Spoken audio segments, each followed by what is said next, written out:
Okay, wanted to talk today a little bit about the commonly held themes that are discussed regularly in our industry among industry professionals, lenders, investment bankers, just about everybody that you may or may not be aware of, is that 2020 to 2022, due to the global pandemic, due to the Fed and their policies, was an unprecedented era of easy money for companies. Interest rates low, very favorable market dynamics. The other thing that happened that caused this very unprecedented era of easy money were the multitude of government programs, PPP, ERP, all sorts of emergency programs where money was just flushed into the system. Liquidity was just pumped into our economy by the federal government, basically. So this allowed poorly run companies with broken business models to survive and to avoid dealing with systemic, sometimes existential issues. This caused many traditional finance companies, they found themselves in direct competition with these government lending programs. Funds from those programs were used to pay down lines of credit at banks, at finance companies. This was in place of borrowing that they would have had to do for a traditional lender. Companies also were allowed to issue dividends, dividend out capital to their shareholders and management teams, regardless of how they were performing. This is not typical. This is very atypical. Typically, a dividend, if a company is making tons of profits,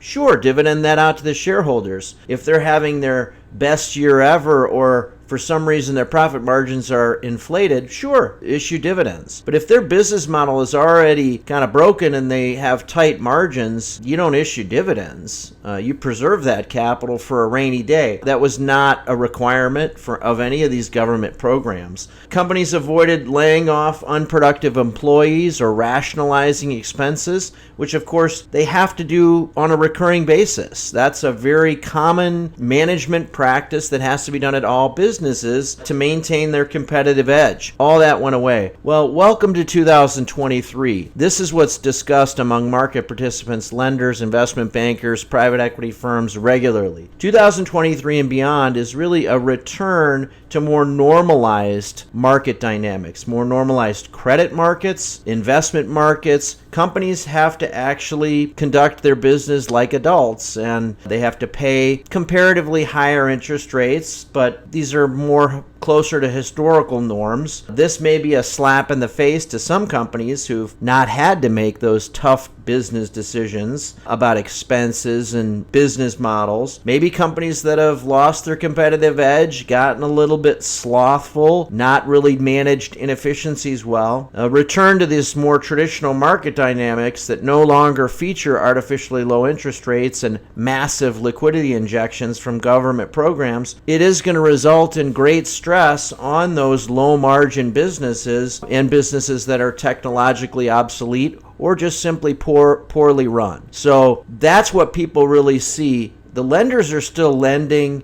and the investment firms are still investing. They're just doing it very cautiously, and they're looking closely at those management teams and trying to pick the ones and focus on the ones that have higher margins and have shown that they are active and adept at navigating these market changes. So that's what the pressure's on managers and entrepreneurs and business owners to do just that in 2023.